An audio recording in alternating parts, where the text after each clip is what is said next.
అదరగొట్టే కారం రంగు రుచి ఆచి కారం పొడి. నా కొడుకు లేకుండా చేసి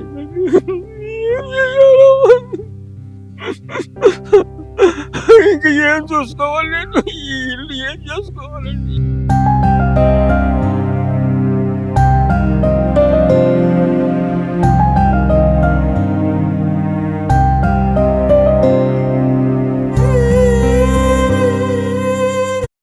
వృద్ధాప్య వయసులో ఇంట్లో సేద తీరాల్సినటువంటి ఆ తండ్రి ఆవేదన చూడండి ఒకసారి.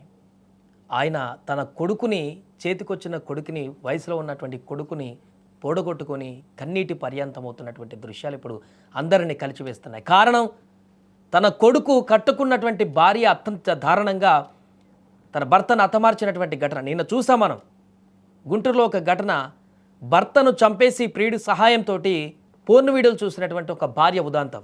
ఆ చనిపోయినటువంటి భర్త తండ్రి ఇప్పుడు మనం చూస్తున్నటువంటి అతని వ్యక్తి తీవ్ర ఆవేదనకు గురవుతున్నాడు. 3 ముళ్ళు వేసి 7 అడుగులు నడిచినటువంటి భార్యే యమపాశం విసిరితే కష్టసుఖాల్లో తోడుంటానని ప్రమాణం చేసిన చేతులే కట్టుకున్న వాడిని కడతీర్చడానికి సిద్ధమైతే అక్రమ సంబంధాలు ఎంతటి ఘోరానికైనా తెగిస్తున్నదానికి ఈ గుంటూరు జిల్లాలో జరిగినటువంటి ఈ ఘటనే సాక్ష్యంగా మారింది. ఇప్పుడు వింటేనే ఒళ్ళు గగుర్లు పొడుస్తుంది ఈ ఘటనకు సంబంధించిన వివరాలు. ప్రియుడి కోసం భర్తను చంపేసిన భార్య చంపేశాను అనేటువంటి భయం కూడా లేకుండా పక్కనే రాత్రంతా ఆ భర్త శవం పక్కనే కూర్చొని ఎంజాయ్ కోసం పోర్న్ వీడియోలు చూసిందంటే అర్థం చేసుకోవచ్చు ఆ భార్య క్రిమినల్ మైండ్ సెట్ ఎంత దారుణంగా ఉందో.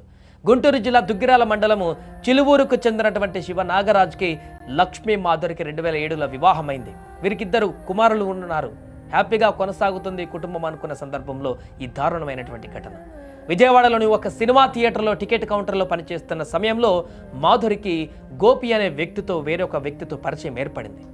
ఆ పరిచయం కాస్త వివాహేతర సంబంధానికి దారితీసింది. తనకు కట్టుకున్న భర్త ఉన్నాడు, అన్ని చూసుకునే ఆలన పాలన చూసే భర్త ఉన్నాడు, పిల్లలు కూడా ఉన్నారనే ఇంగిత జ్ఞానం కూడా మార్చి అక్కడ పరిచయమైనటువంటి ఆ గోపితో అక్రమ సంబంధాన్ని నెరిపింది.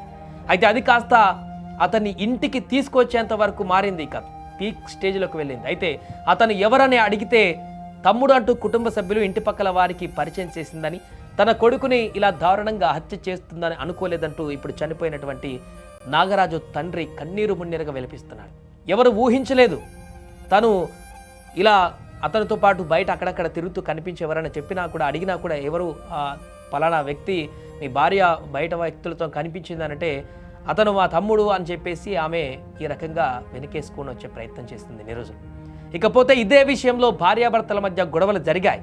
భర్త కనిపెట్టేశాడు ఈమె చేస్తున్నటువంటి ఈ ఆకృత్యాలను కనిపెట్టేశాడు. భర్త తనను హింసిస్తున్నాడంటూ భర్తపైనే మాధురి అనేక సార్లు స్టేషన్లో ఫిర్యాదు చేసినట్టుగా కూడా తెలుస్తోంది.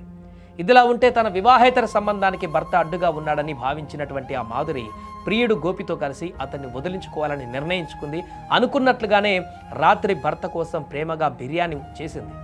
ఇంత ఆప్యాయంగా తన భార్య బిర్యానీ చేస్తుందే అని చెప్పేసి ప్రేమతో పెట్టినటువంటి బిర్యానీ ఆరగించాడు ఆ భర్త. కానీ దాని వెనుకున్నటువంటి కుట్రను గ్రహించలేకపోయాడు, దాంట్లో ఉన్నటువంటి విషయాన్ని గ్రహించలేకపోయాడు. ఆ బిర్యానీలో 20 నిద్రమాత్రలు పొడిగా చేసి కలిపింది ఆ భార్య. దీంతో నాగరాజు గాఢ నిద్రలోకి జారుకున్న తర్వాత అర్ధరాత్రి 11:30 సమయంలో అతని ప్రియుని పిలిపించుకుంది గోపిని. ఆ తర్వాత ఇద్దరు కలిసి నాగరాజును అతి కిరాతకంగా చంపేశారు.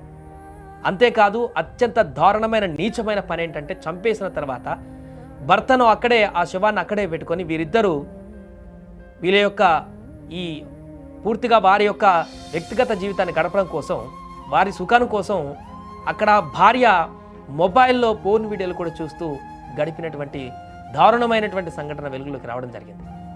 చనిపోయాడని నిర్ధారించుకున్న తర్వాత గోపి అక్కడి నుంచి వెళ్ళిపోయాడు కాసేపు ఉన్న తర్వాత. అయితే మాధురి ఏమాత్రం భయపడకుండా భర్త మృతదేహంతోనే ఉంది. తెల్లవార్లు ఫోన్లో ఇలాంటి వీడియోలు చూస్తూ కాలక్షేపం చేసిందట. ఉదయం 4 గంటల సమయంలో చుట్టుపక్కల వారిని పిలిచి తన భర్తకు గుండెపోటు వచ్చిందని డ్రామా ఆడడం మొదలుపెట్టింది. ఇక అందరూ మొదట నాగరాజుది గుండెపోటు అనుకున్నారు, అంత్యక్రియలకు ఏర్పాటు చేస్తున్నారు. అయితే అప్పుడే అసలు నిజం బయటకు వచ్చింది. అంత్యక్రియల సమయంలో నాగరాజు చెవి నుంచి రక్తం రావడాన్ని గుర్తించారు తన స్నేహితులు. వెంటనే ఇది సాధారణ మరణం కాదు, దీంట్లో ఏదో కుట్ర కోణం ఉందని చెప్పేసి వాళ్ళు గ్రహించి ఫిర్యాదు చేయడంతో అసలు విషయం బయటపడింది. లేకుంటే ఇది బయటకు వచ్చేది కాదు, ఇంత దుర్మార్గమైనటువంటి చర్య. ఇప్పుడు ఈ విషయం తెలుసుకున్నటువంటి ఆ తండ్రి, చనిపోయిన వ్యక్తి తండ్రి గుండెలు బాదుకుంటున్నాడు. నా కొడుకు చనిపోయిన తర్వాత ఇంకా ఏంటి, నేనేం చేయాలని ఆవేదన వ్యక్తం చేస్తున్నాడు. ఆ తండ్రి మాట్లాడినటువంటి మాటలు ఒకసారి మీరు కూడా వినండి. నా అబ్బాయి లోకం శివనాగరాజు. తెల్లారుజామున 4ంటికి మా మనవడు వచ్చి మమ్మల్ని లేపాడు. తాతయ్య, మా నాన్న అసలు కదలలేదు, మెదలలేదు, మాట్లాడతలేదు, ఏంటో తాతయ్య అని వచ్చాడు. వస్తే పరిగెత్తుకుంటూ వచ్చి చూస్తేమని మంచం మీద ఉన్నాడు, చనిపోయాడు. శివంబడిగా రక్తం కారుతుంది, ఇదేదో తేడాగా ఉంది అని చెప్పి అందరూ మల్లగుల్లాలు పడ్డారండి. ఆ మల్లగుల్లాలు పడేటప్పటికి ఇక మళ్ళీ పోలీసులు ఫోన్ చేసేటప్పటికి వాళ్ళు వచ్చారు. వచ్చి చూసుకున్నారు. చూస్తే ఒంటి మీద దెబ్బలు కనపడుతున్నాయి. ఇక ఆ తర్వాత ఇది చూస్తే ఏముంది, బైకులు విరిగిపోయినాయండి, తెగిపోయిందండి, ఒళ్ళంతా కూలబడిచారండి. ఎంత పని చేశారు దుర్మార్గుడు. నన్ను కూడా చంపుతారేమని మళ్ళీ ఒక భయం ఏర్పడింది. ఆర్తి కోసం అండి, సొమ్ముల కోసం, ఆర్తి కోసం ఇంత పని చేసిందండి. దానికి ఏం తక్కువ చేశాను. పొలాలు అమ్మి ఇల్లు కట్టించానండి నేను. వాళ్ళు ఇల్లు కావాలనుకుంటే ఇల్లు కట్టించాను పొలం అమ్మి. గోప్యాన్ని ఎత్తంట ఆయనతోటి కలిపి ఆయన రప్పించుకొని ఈ పని చేయించిందండి కోడలు. నా కొడుకు లేకుండా చేసిందండి.